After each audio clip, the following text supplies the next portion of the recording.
clearly. So thank you for staying with us. And as I said earlier, and you may have missed because of our little issues here,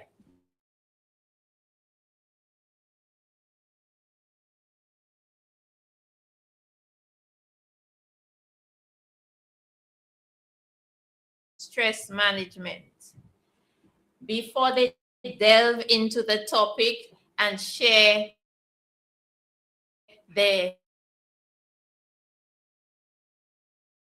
knowledge and wisdom that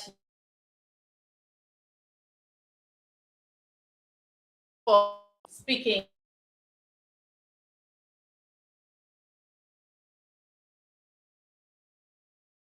like to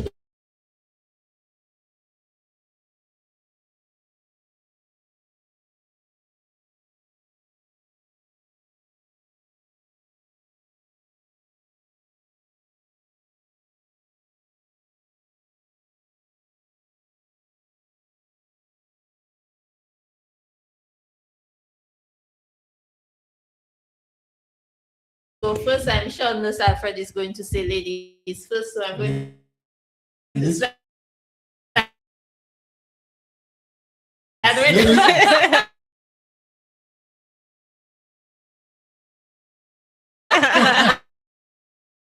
I'm going to start with Nurse Gabriel. Us, we're very excited to be on. My name is Nurse Gabriel. I'm a mental health scientist to Region Foods FAG. I am a mental health advocate. Excited to make it and now move on to Nurse Alfred, my colleague. Community mental health nurse. I am responsible for the region 6 and lower part of 5, which takes me between Soufrière and anywhere in between to all the way to Vieux-Fort. I don't know what else to say. That's pretty much it. That's me. I'm passionate about, which is mental health. So Nurse Gabriel is actually new to me, but I'm sure many of you, since he joined the team recently, but not so recently, in the regions that he said in Soufrière and Chouzet. So we welcome both of you, and let's mental health is all about. Okay, so mental health, as I indicated, an option when it comes to mental health. So mental health it includes the way we think, the way we feel, and the way we interact with people, and most importantly, the way we're able to cope with stress. Right? Now, not too long went through this global pandemic, right? But can you imagine it's 6 years now? And still, we're still feeling the impact of the COVID-19 pandemic.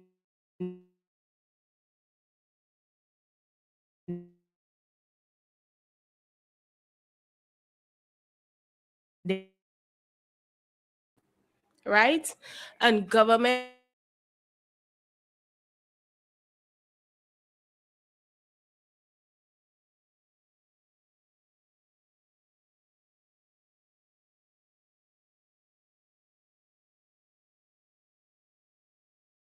as of recent, I'm happy to report that mental health is improving in St. Lucia, which is a director of mental health services,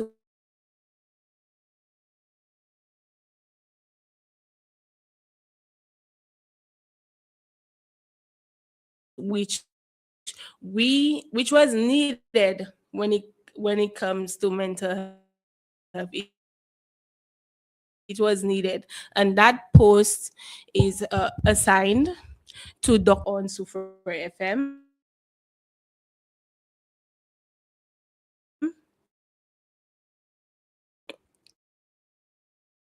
All right.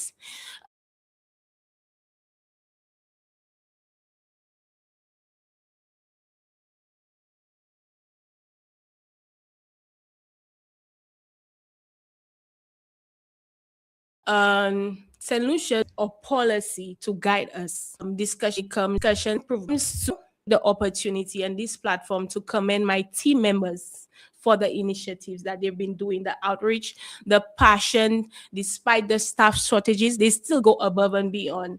And despite Nurse Alfred and I being in studio, they're island wide, still creating awareness, especially for April Stress Awareness Month. So I must commend them. And if they are listening, I would like to continue to encourage them to do what they've been doing. Right? Thank you so much for that. I could go a little bit into asking you, Right. with the man on the ground, the people out there, when we hear mental health, I think most of us know, especially when we see the mental health nurses, we think that the mental health nurses are there for the people who have the mad people, as we say, mad people in quotation. In quotation marks. So basically, some people would feel that the services are not for them.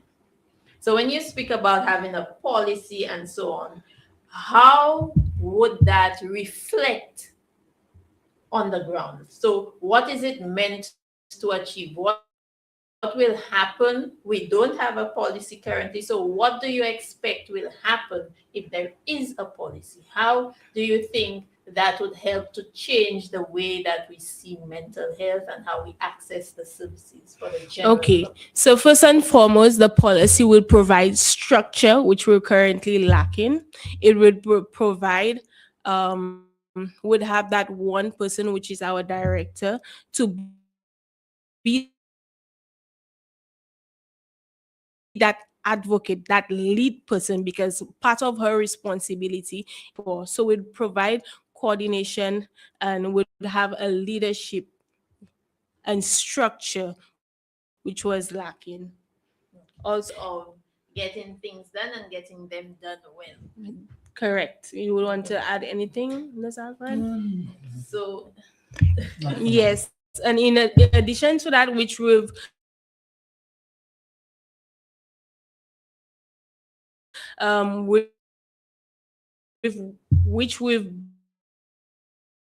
been already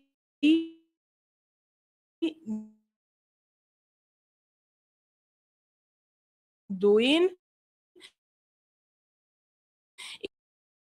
is to hopefully with the act and the policy, it will reduce the stigma and create more when it comes to mental health. So we have positive things on the way and we're looking forward to it and hope and yeah, that's what we're hoping. Okay, wonderful.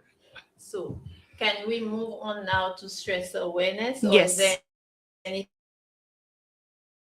else that you would like to add in terms of general mental health? Okay. I just want to add when it comes to getting the policy in place and all of that, it's going to align us with what's happening around the world. So we have something that we can follow and say this is the best practices to move forward. Okay. Evidence-based practice. Right.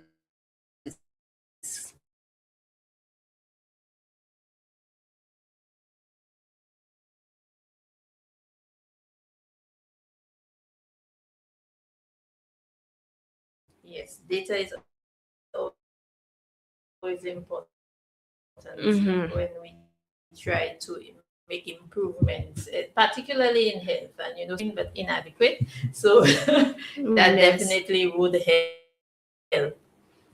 Is there anything else on mental health generally? Because I know we can sit down. Yes, we could. We'll take too much. Yes, take a lot of stress awareness and stress management.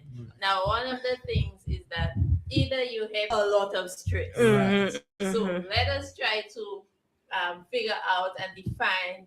Let everybody know what exactly is stress. Is stress good? Is stress because we generally think of stress has just been horrible. you can feel is going to end, which is what stress awareness is. For those of the listeners who don't already know, April is Stress Awareness Month, hence our initiative today. And then for the entire month, our entire team, 92 again to create a right. So it is to pressures and about good stress, bad stress, and stress could actually be helpful to us. It could actually be helpful to us in terms of meeting deadlines, addressing emergencies. So, stress in a nutshell, it is defined as such. Okay, so when we move on, I would like to move on to understanding stress. Okay, so we're going to have a look at the scientific understanding when it comes to stress. So, when you stress cortisol, in addition to a chemical called endorphins, and it places the body in a flight or fright mode. Okay, and those symptoms would include sweaty palms, racing thoughts, increased heartbeats, increased focus. However, when the body is placed in a long-term stress, when it's placed in a long-term stress, or as we would call chronic stress, it could have serious implications not only on your physical but on your mental health. And although we are mental health advocates, our approach is always holistic care. We care for the patient holistically, and the same way physical care, physical health is important, mental health is also important. Right? Absolutely. Right? So, in St. Lucia, at present, although the data it's still improving,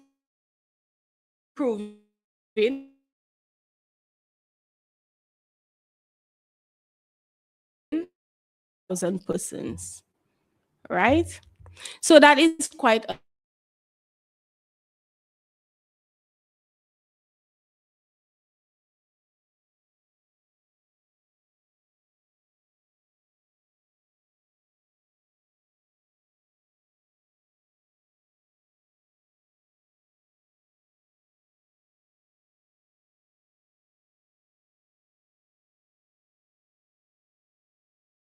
so he is going to move on into the signs and symptoms of stress and the management. Well, Miss Alfred, not before I ask a Okay, question. so you could answer the question. You could answer the So question. you mentioned that the body reacts, Yes. and it releases certain hormones. Yes. So It releases. when we say that, it means that everybody experiences stress Okay. at some point in their life, Some. whether it is Okay. as a result of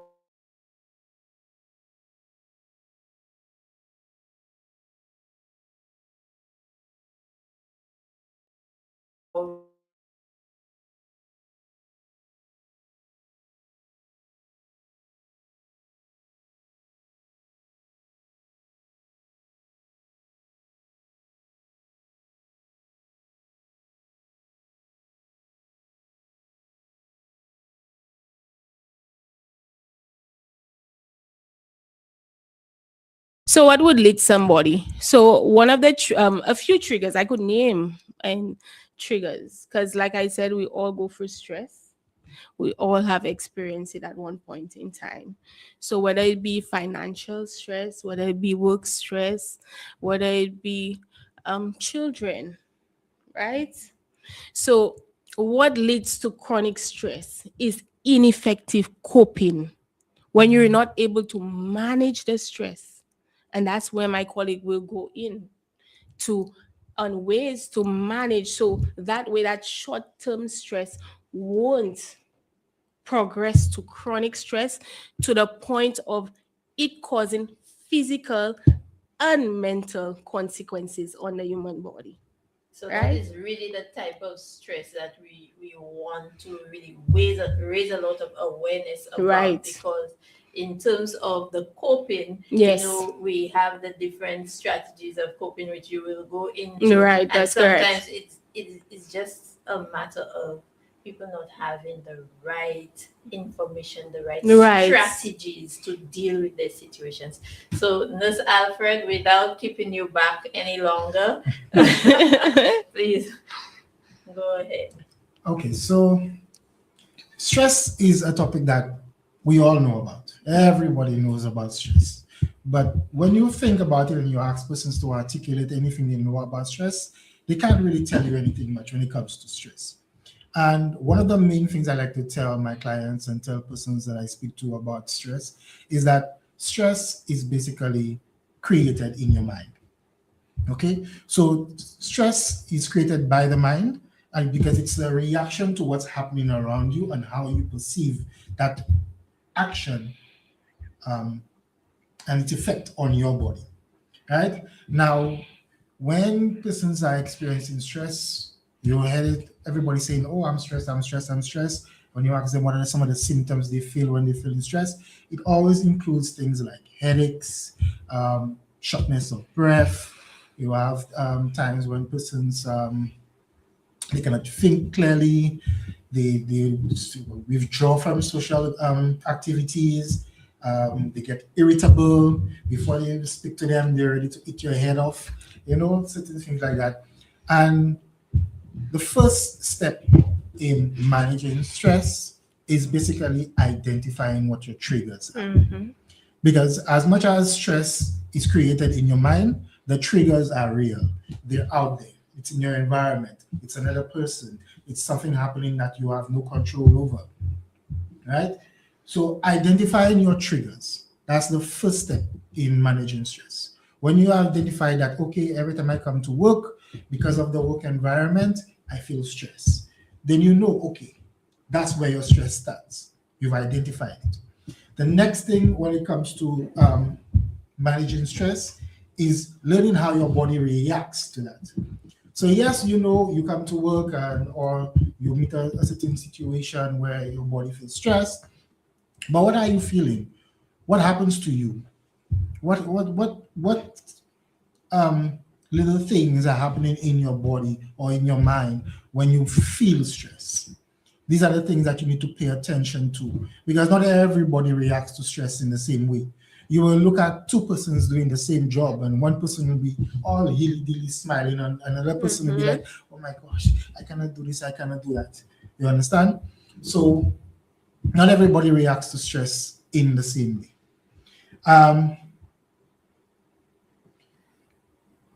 When, like my colleague said, stress is good, because we need stress to pretty much put us on the ball when it comes to reacting to things that are happening around us.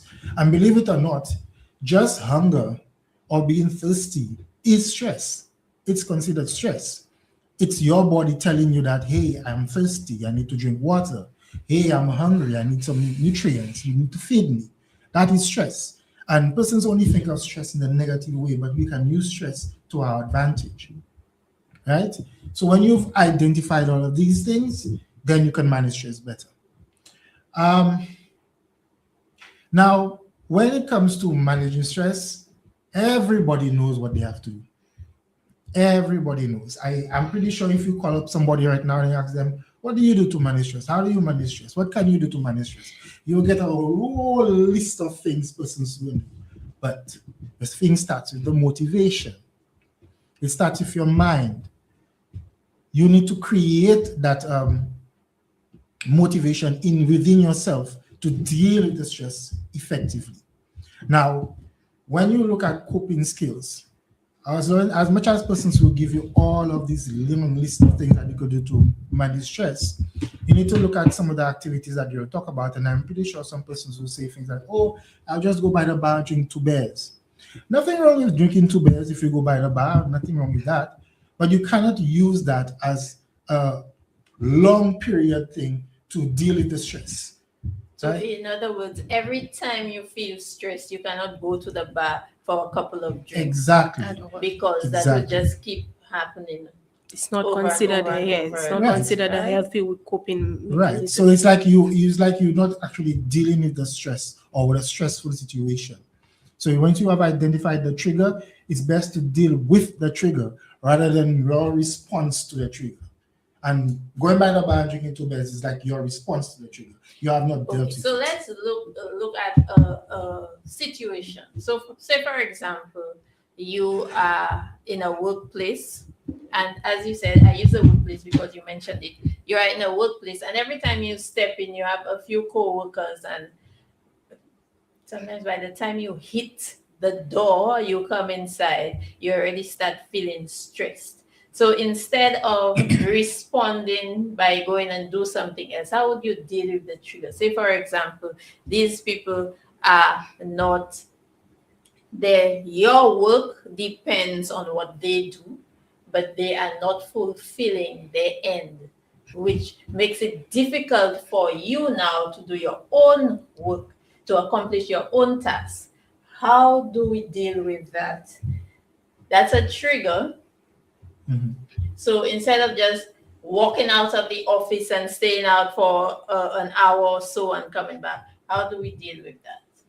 And I think people are sometimes reluctant because that is probably the more difficult of the things to do. It's easier to walk away. Right. So how Okay. So part of the management which Ms. Alfred would have gone into, but since you asked the question, we provide psychoeducation. And in that case, would provide relaxation techniques, grounding techniques. So one relaxation technique one could practice would be the deep breathing exercises, and it takes 1 minute. And remember, in an hour we have in a day we have 24 hours, so it takes 1 minute. With deep breathing exercises, you breathe through your nose and you exhale through your mouth, right? So remember, stress, as a result of stress, it your body perceives it as a challenge, as a threat.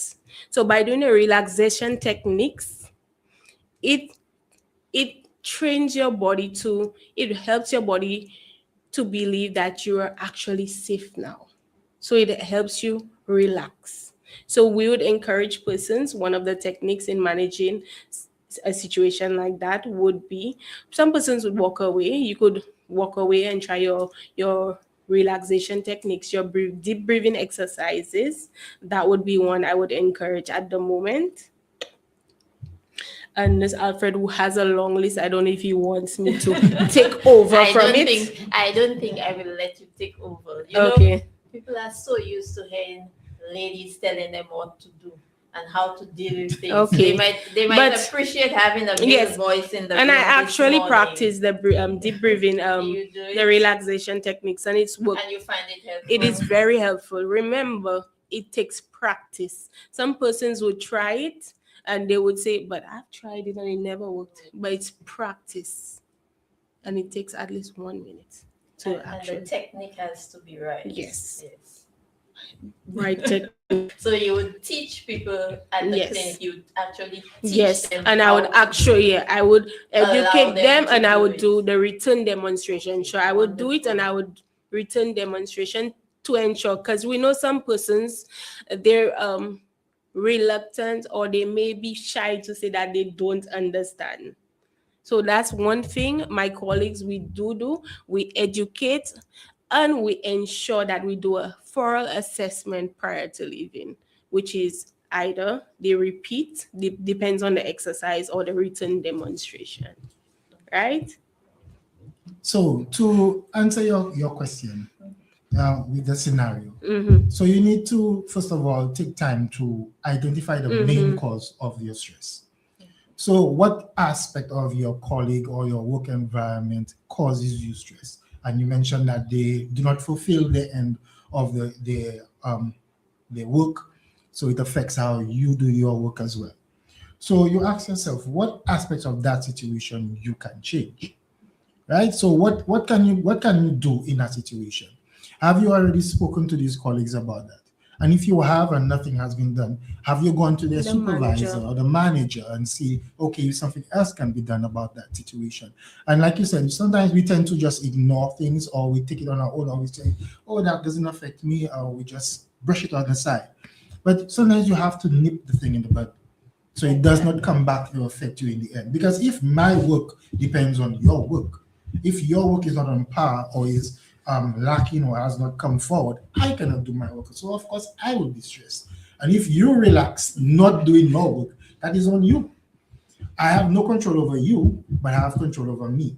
And I need to take control of the situation and find ways to deal with that situation. So Right? that skill of problem solving Right. is an important It's part important. of stress Yeah, management. You cannot allow your emotions to take hold of That's- you in that situation, because yes, you'll get upset that they're there and they don't do, you look at them and they're laughing, they're on your phone and whatnot, and you're busy trying to get your work done. You cannot let that affect you, and then you get angry, and now That's why we cannot ground focus. ourselves. We encourage them to ground themselves and then Right. address the situation Right, at hand. and that's where the deep breathing comes in. Relax. So little you calm techniques. yourself Yes. You down. calm so yourself You down. don't, because yes. you cannot actually Right. go through the steps of problem solving if you're Exactly. upset and Exactly. So that's why I say you need to identify your triggers. And when you identify your triggers, you need to identify your reaction to these triggers. So if you know that trigger makes you angry, then when you realize you're becoming angry, you take the steps to reduce that anger. So you do not end up in a situation where your emotions take a hold of you and then the situation just gets worse. And you need to deal with the stressful And situation. Now, some triggers you have no control over. I mean, well, in the immediate instance. But eventually, if you keep at it, you will get to the point where stress does not become part of your life or part of your workplace. Consuming, yeah. Right. All right. I really appreciate that because people have sometimes when we speak about things, people cannot really relate because they're in the theoretical part and they cannot really relate it to the actual situation. And in the absence of actually being in the clinic with one of the community health nurses, that is why I like to introduce, some examples so that people can Scenarios. start to think about how that applies to their lives. Okay, so thank you for that. And I'm sure it must have been very helpful because a lot of people have stress at work. Okay, so Ms. Alfred, I know you have a lot more to share with us. So Okay, well, stress, the thing about stress is that, like I said, it's your perceived the way you look at the situation and how you will let the situation affect you. And oftentimes a little change of perspective is all you need to deal with a stressful situation. Let's say, for instance, you are a manager, supervisor, whatnot, and you have a worker who always comes in very late, right? Of course, it's going to affect your work. It's going to affect your business. So you obviously don't want them to come too late. And then your first instance when you see them coming late is to just penalize them, saying, hey, if you come to work later one more time, you will be suspended, or I will dock your pay, or whatever the case may be. Instead of doing that, take some time to learn about what issues that person may be encountering, because they too may be encountering some stress other than just the one you encounter from them coming to work late. So that person might have been a single mother who has 3-4 children to care for before she comes to work. So she has to prepare them, make sure they get to school on time, and by the time she gets to work, it's half an hour later than when she's supposed to be there. If we take some time to deal with that situation, then that stressful situation where your supervisor, as a supervisor or the manager, won't be on your case telling you, oh, you have a worker who keeps coming late and all that. Like sometimes we just feel like people do things on purpose, but we do not take the time to delve into a situation to find out what could go on, what else can be done, how can we help that situation. And that just shows you how stress can be easily managed if we just change our perspective on things. absolutely. So a little empathy Yeah. goes a Goes a long way. way. Active listening. Yes, active listening and all of that. So it goes a long way because there's a saying, everybody's going through something. Mhm. And if we don't take the time to find out what that something is, then we sometimes just keep spinning top in mud. We cannot actually address the issue that is causing the stress and so on. So I think we were going to speak a little bit more about coping mechanisms. Is that what's coming up next, guys? Yes, we can talk Yes, about we're going that. to talk about coping mechanisms. And I just want to say that I've met, you mentioned the drinking. I've met people who talk about, they smoke because it relaxes them. They smoke Right. cigarettes or they smoke marijuana because it relaxes them and that sort of thing. So let's talk about the coping mechanisms, what's good, what's bad, what's negative, what's positive, and whether they are some of the positive ones. I guess there's no one size fits all. It might be effective for some people but not for others. So it would be a matter of probably trying out a couple of things before we find what actually works.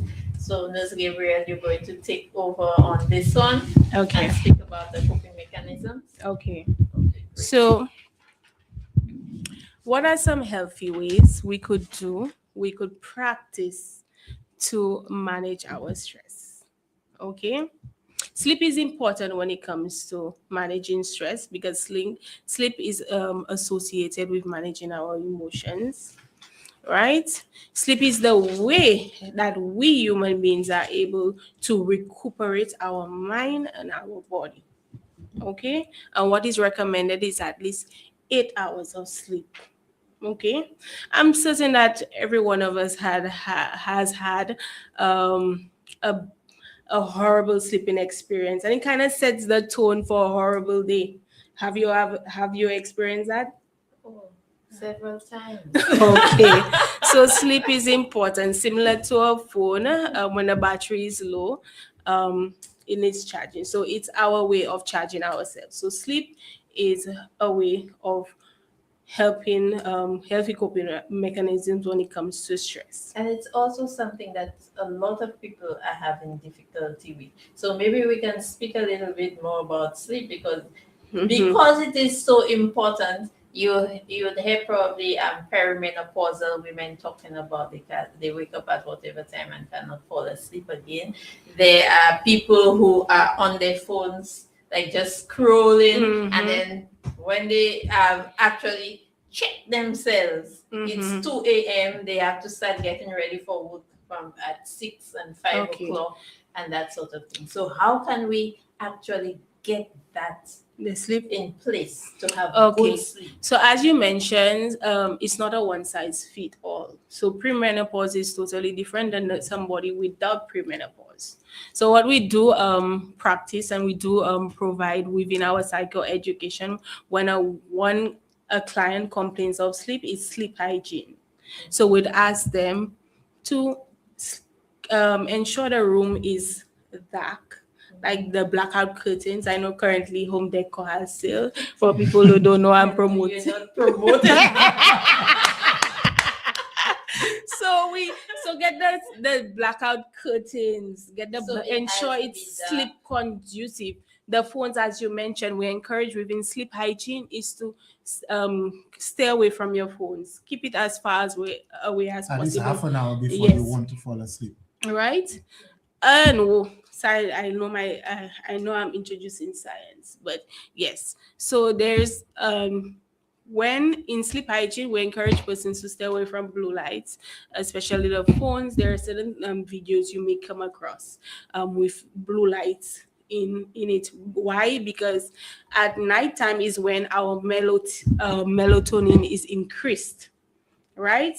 But the blue light does, it decreases the melatonin, and that's why we may have sleeping difficulties. And we need melatonin to help us fall asleep. Melatonin. That's our sleep hormone. That is why it is excreted during the night. Okay? And that's why you need the darkness as well. And the darkness, in addition to that. Let the body know it is time. Right. Yes. Naturally release its melatonin. In addition to, yes, correct. Very good, Alfred. So in addition to that, we also encourage persons, some persons, they love the coffee. They love the coffee. All hours of the day, they would drink coffee. So caffeine affects sleep. So we'd encourage persons to, at least have your caffeine early on for the day. Exercise too. Why? Because as I mentioned earlier, with exercising, it releases the chemical called endorphins, and that keeps you energy, that gives you the boost. But before bedtime, we don't encourage exercise, right? So there are persons who, like, based on your I don't schedule, want somebody to come back and say, the nurse said, nurse Gabriel said, don't exercise before bed, and use it as an excuse not to exercise. Because so what is our cutoff point? Okay, so I would encourage persons maybe 2 hours before. It's 2 hours. Yeah, because I know we do have schedules, tight schedules, and we want to be fit. I mean, summer is coming, we want to look hot. We want to have our summer body, right, Alfred?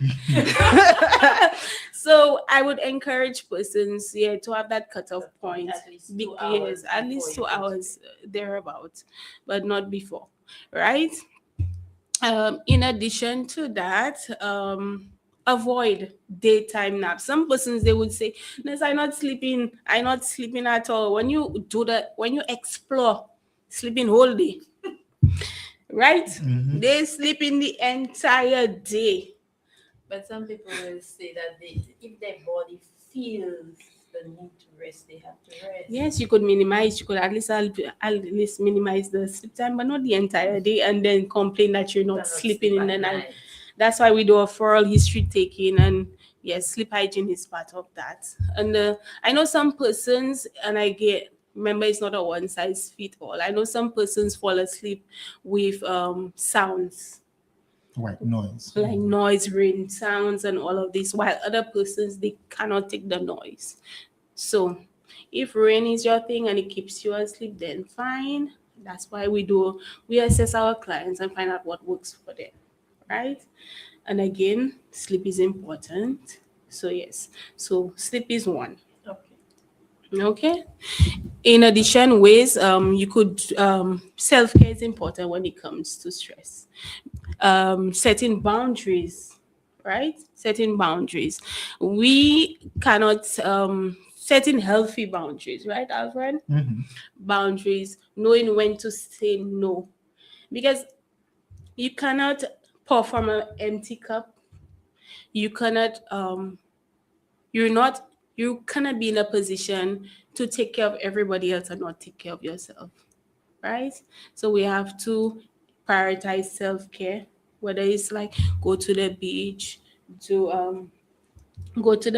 and I think we had a group session with some other persons where they would say they would go to the spa, so do what makes, because everybody is different. Spa does it for them. Music therapy does it for them. Some person, music does it for me. Music releases my stress, right? What we also encourage healthy coping strategies when it comes to reducing stress would be to move the body. Again, because of the dopamine, the endorphins, like we mentioned. And dopamine is released, which is the feel-good hormone. So move your body. I don't mean like take a little walk, go to the beach, move the little body. I know there's this segment on a particular radio station where they have Mashe Olio Kaila, which is from 6. I've never heard from 6 to 6:15. Mashe, they would pay in the morning, so they would have the zouk, they'll have the chiffon poil. So while you're getting ready for work, while you're hanging your little clothes, you're washing your little dishes, you're preparing your meals, you're doing your little things, because movement is important. And the little music going down. So we'd encourage persons to take advantage. You don't even have to wait for 6:15. You could go on YouTube, you could get your phone and put your favorite music and move your body before work or throughout the day. Because movement is important. Right. Now, sometimes during work, you encounter a stressful situation and you want to deal with the stressful situation. So, a lot of the things my colleague mentioned, you probably cannot do it at the moment. Yes. Because you're stuck behind a desk. Yes. So, what you can do is to practice imagery. So you can sit in your chair and imagine that you're by the beach. You can imagine that you're in probably in Dubai. You know, Oh, yes. persons want to go to Dubai and skydive and all of these things. You know, you could practice imagery and put yourself elsewhere from where you actually at. And it takes time to develop that skill because sometimes you have to, you have all the noise from the workplace and everything. If you can shut out the noise, that's good. Probably put the headphones on or whatnot. Practice imagery. Believe that you're someplace else, and it helps the body relax. Because the body doesn't know anything until you give it that information. So if the information you're giving the body is, hey, I'm by the beach, I am relaxed, I'm enjoying the sun, I have my pina colada in my hand, then the body is going to react. And that's the amazing thing about the body. The brain, whatever you make it, believe it becomes actual truth. The mind believes that's actual truth. Right. So that is right. And for some persons who may have a little bit more room, a little bit more space, you can practice yoga.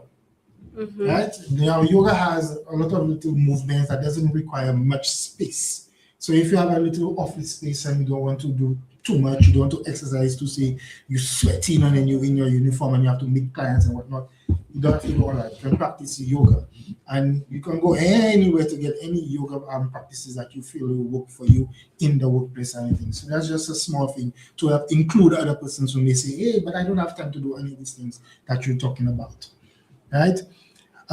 If we're going on and we're speaking about managing stress as well, sometimes we focus too much on just surviving. Right? So we wake up, take care of the children, we go to work, we come back. Yeah, we do a little exercise here and there just to keep ourselves fit, keep ourselves active.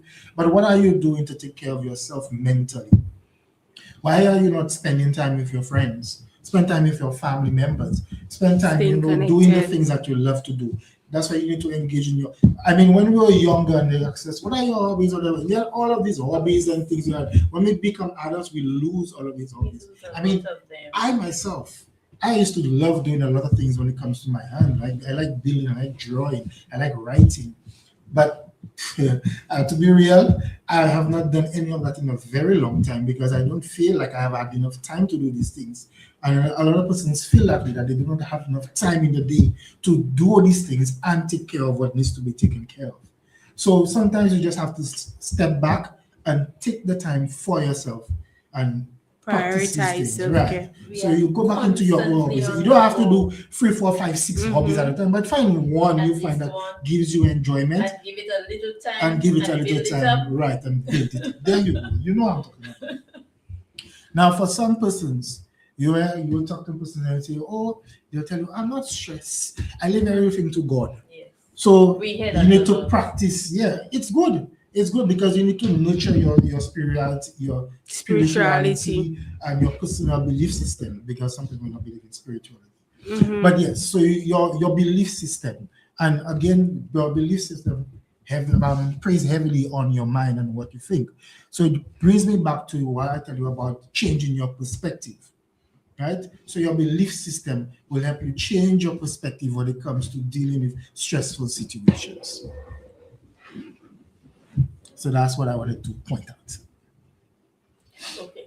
I just switched my attention to the screen because I realized we have a couple of comments. The first one, I'm not even sure. Gabapentin CBD drops magnesium capsules and still only get 5 hours sleep. So maybe that person has tried these and it's not working for him. You're welcome to the mental health clinic, Sheldon. Nurse Alfred, just tell us what days in Soufriere and so on. We will do that at the end. We'll talk about where the mental health clinics are available. He also says he has used chamomile tea and soursop tea. And yes, he's agreeing with you on what you said in terms of having time for yourself. Right. So if I have to answer his question, basically, or speak about his situation, probably he's not dealing with what's causing him, preventing him from sleeping.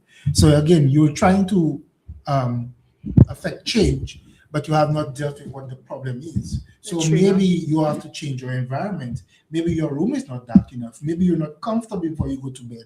Maybe you're thinking too much about what's going on throughout the day. You have a lot of stressful situations happening in your life at the moment that is preventing you from sleeping. So no amount of medication, no amount of chamomile tea and whatever is going to change that, because you are still in the stressful situation and your body is still reacting to that.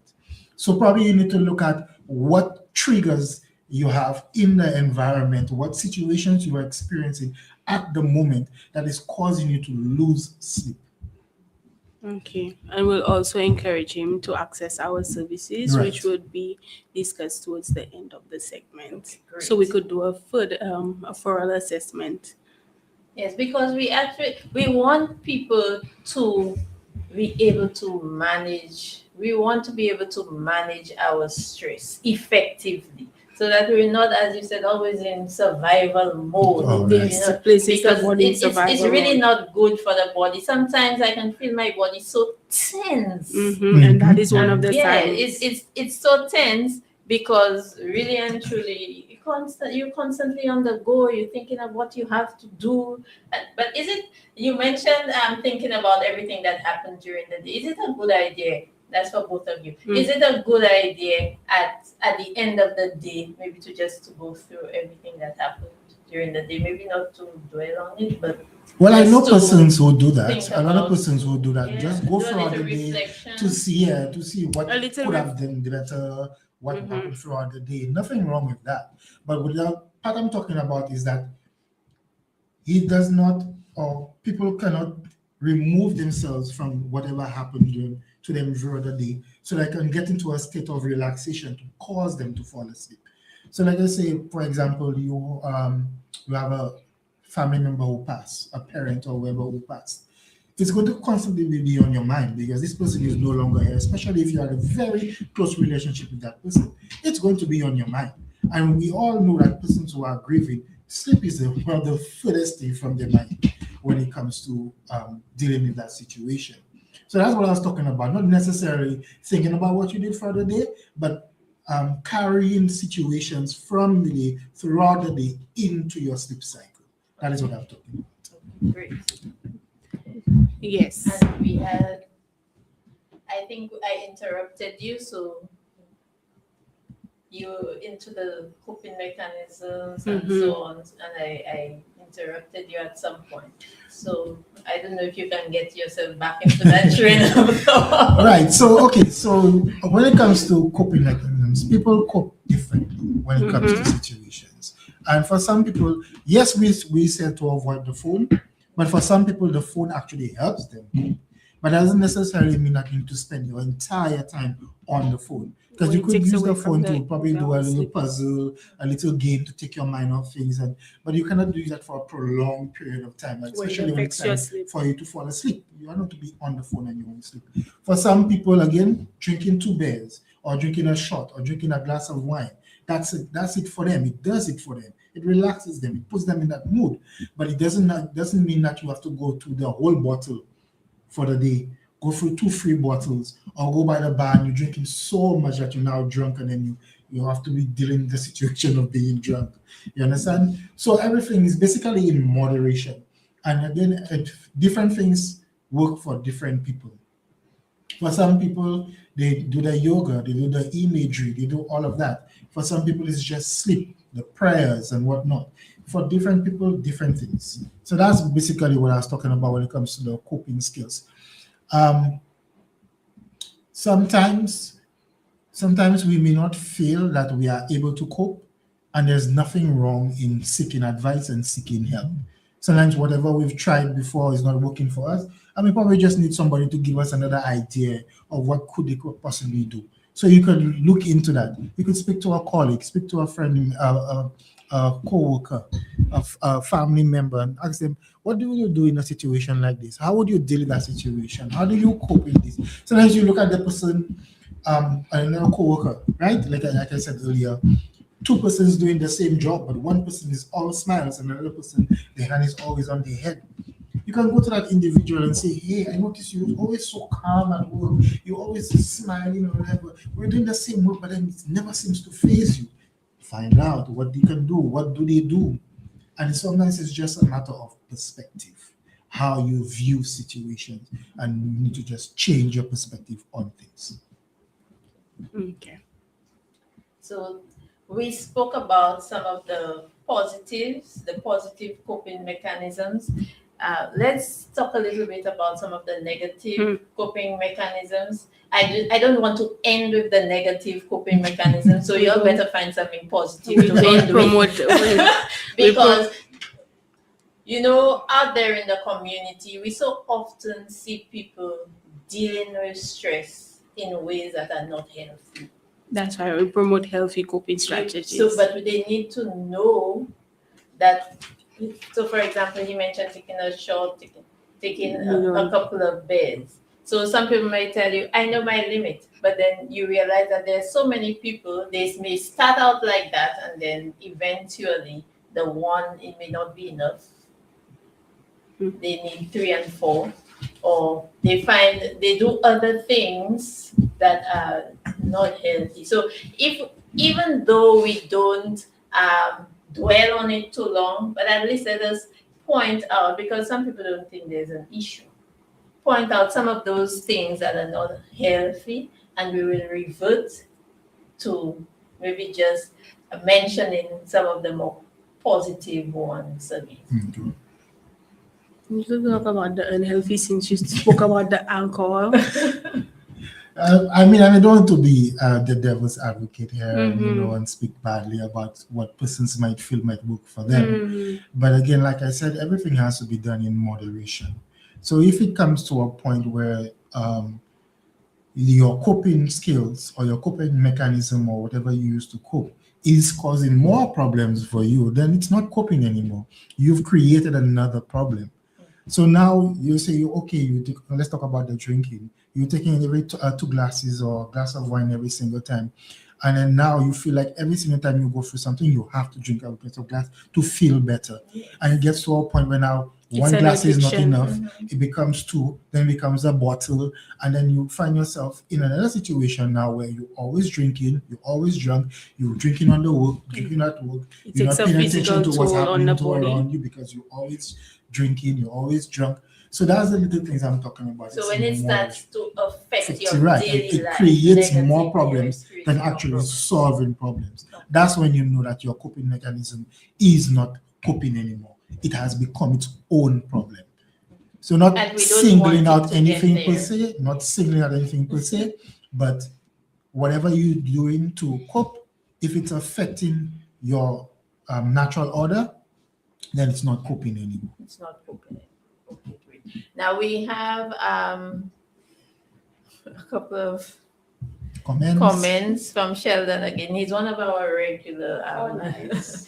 Just being alive is stressful. That's one comment. Would you agree with that?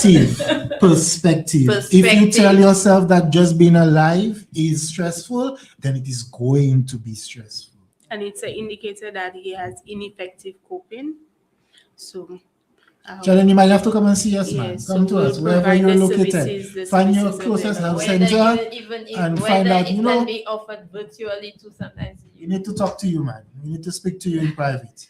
Do you believe in temporary insanity, or it's just a make-up diagnosis to get people out of trouble? And he says functioning alcohol. He's a functioning alcoholic. I'm not sure if he's saying that he's a functioning alcoholic or whether he's referring to what we were speaking about earlier in terms of people who drink, but they can still maybe function at work and so on. Like I said, if they can function, it's not affecting your natural order, then that's on you.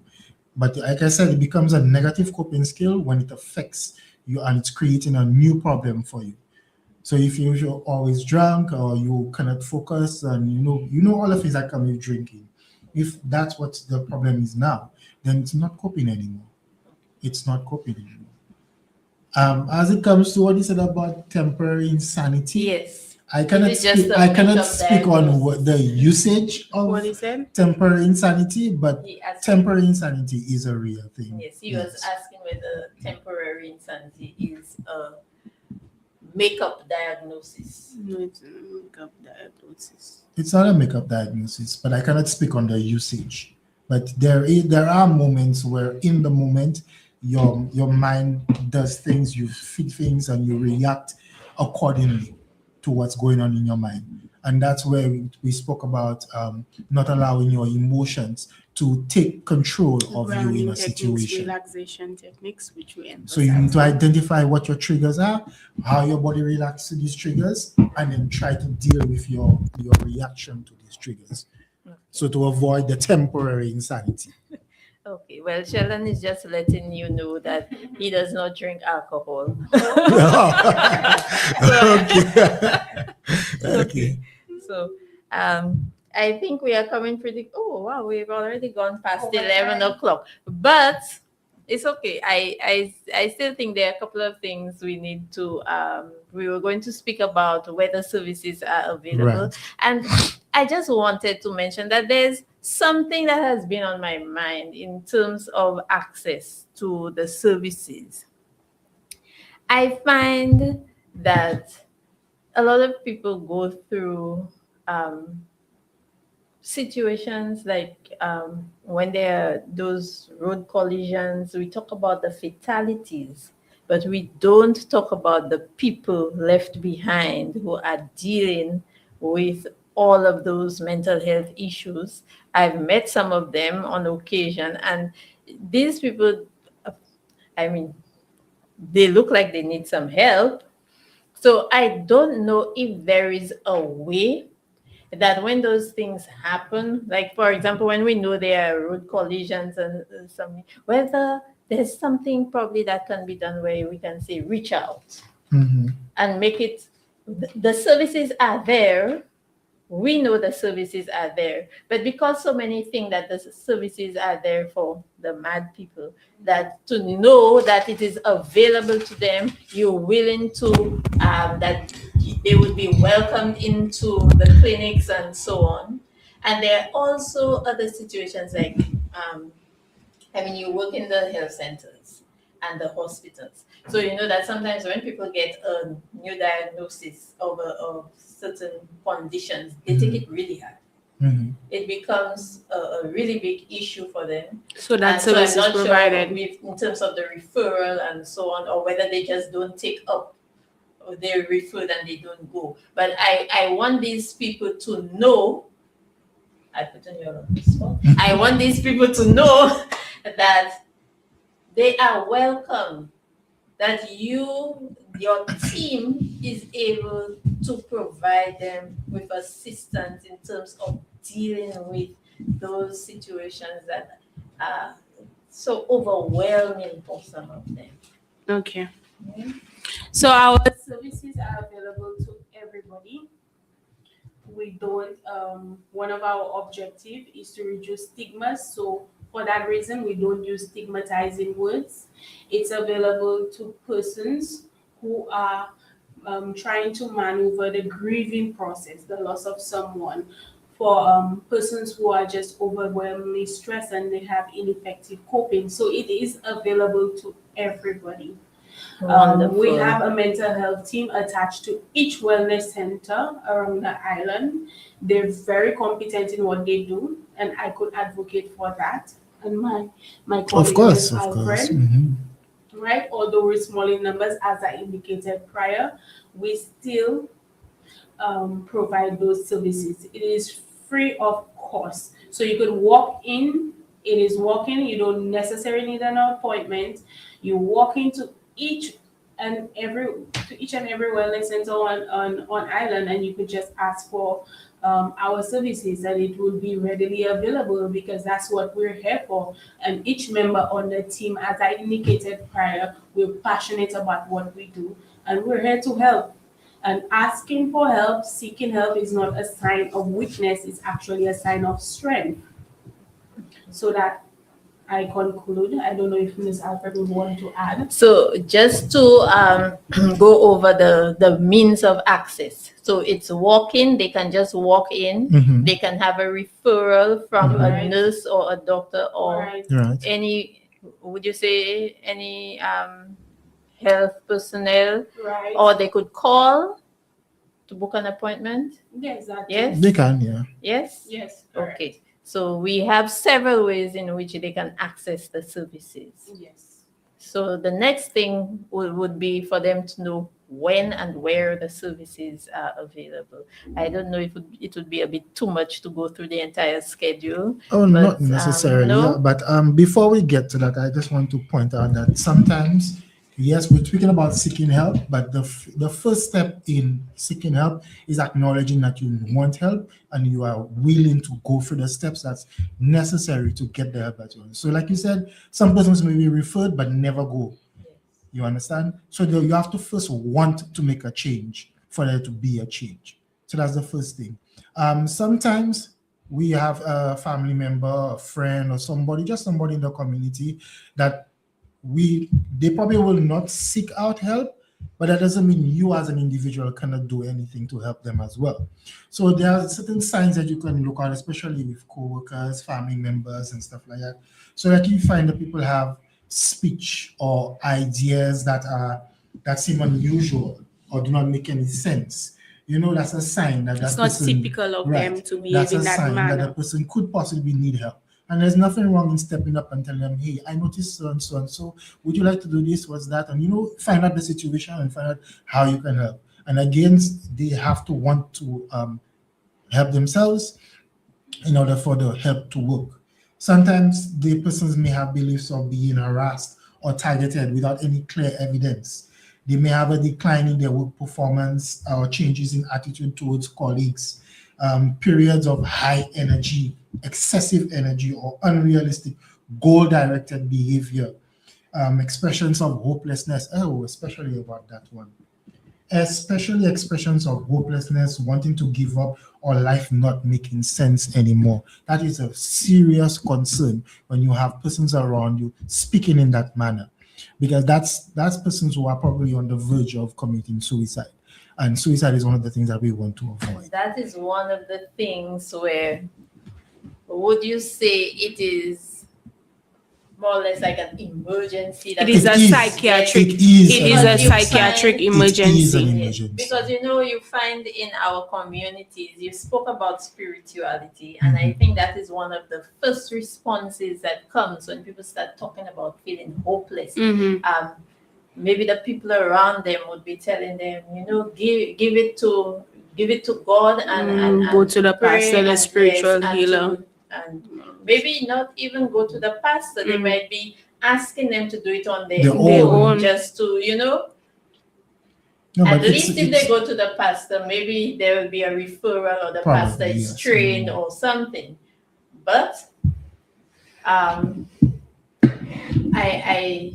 think that point that you made is very important. Yeah, it is an emergency. And you too can play a part in that person's life. So how do we play a part? Because that so then now we're bringing out to the accessing the services and whatever. So basically, like my colleague said, we're at every single wellness center. Now, because the team is very small, we cannot be at every health center every single day. That is the sad thing about it. So like we spoke earlier, she covers region 6 and 7, I cover 5 and 6. These are very large regions. Viewfort to Soufrière, all the way to Lac1, what you said. So we cannot be everywhere at the same time. So each health center has a schedule where there's a particular day that the mental health team will be available, will be there. But that does not mean that if you go there on a day that we're not there, that you cannot get help. You go in, you speak to a nurse, you speak to some official, and you tell them, hey, I need help doing this. I need to speak to the mental health team, and they will refer you accordingly. That's right. So, but every health center has a schedule. I can give for my region, like with Soufrière, it's every second and fourth first day of the month. At the hospital. At Soufrière Hospital. Yes. I can go into the others, but I'm not sure if I don't know if you would want that. Sure. We can do them. We can just list them out. Okay, right. But I would also encourage people to call the health center to find out the day, because when you list it out, they may not even remember. They might get confused. It might be lost. Yeah. But Okay, yeah, so- like I said, you can just call the nearest health Yeah. center next to Center. you, go to him, walk in, call whatever They would you have to that do, information and they readily will available. direct you accordingly. Yes. So as you said, the services are available at every single wellness center, Every single island-wide, island. Free of cost. free of cost. And for persons who don't necessarily want to access the wellness center, there's the helpline. So if you're going, and it's 24 hours. So if you're going through something that needs immediate addressing, you'd like to speak to somebody urgently, whether it be 1 o'clock, 2 o'clock, 3 o'clock in the morning. So the helpline is available. The number is 203 And it's free. and it is free. So nothing about needing credit on your No. Okay. So And two- somebody's always available. always 24/7. available 24 hours. Wonderful. So I think we had a very comprehensive and detailed conversation here. You guys did a wonderful Mhm. job. We look forward to having you again. But before we end, is there anything that you would like to say before we close off the session for today? Okay. Any of you? Okay. So, as I indicated prior, and I cannot stress enough that it's some persons may feel that they're able to do it on their own, right? They may feel that they're able to do it on their own, and seeking help is a sign of weakness, but it's actually a sign of strength. So, we'd like to leave those words with persons. And in addition to the services provided, remember, we care and we are here to help and to make a difference. So I'm hoping that we would see more persons at our services. Great. Yes. So you're looking forward to having new clients Yes. coming in. And I think that would be wonderful because we have so many people dealing with stress and the services are readily available Okay. island-wide. If I might just add one Yes, thing, one more. what I like to leave persons with is that just a change of perspective Mhm. could make a total difference in how things will work out for you in the end. So just one of the ways you could change your perspective on things is to learn about emotional intelligence. So that's very good. So that means that you all will be here to speak about emotional intelligence at some point very Yes. soon. So yes, we're hoping that we'll get a slot You will. every You will month. get a slot to speak about emotional Okay. intelligence and other issues that are Oh, concern for Okay, mental so in health. addition to that, we also have an event coming up, which will be held on the 25th of April at the bus terminal. There's Alfred, myself, and super my bus yes, terminal. my Super bus entire team. So we're here to promote. The objective is to promote mental health and stress awareness.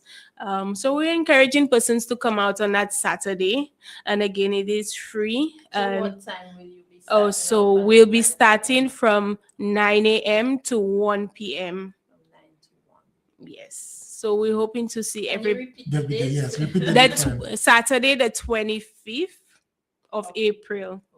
From 9 to 1. Yes, from 9 to 1 At the Sufre bus terminal. at the Super Bus Terminal. And we're hoping to see Sheldon there. We're hoping to see Sheldon and everybody else there. So thank you for having us. It was really a pleasure. You're most welcome. It was a pleasure having both of you. And just to end up, we have from Anna Stephen, loved the segment. Thank you for sharing with us. Okay. You're most welcome. You're I most think welcome. that says it all. Yes. Okay. So thank you to our listeners for staying tuned in to 88.5 Super FM for another edition of Casualty 911 on this Monday morning. We will be back next week, Monday, with another edition of Casualty 911. Thank you for tuning in and tune in next week.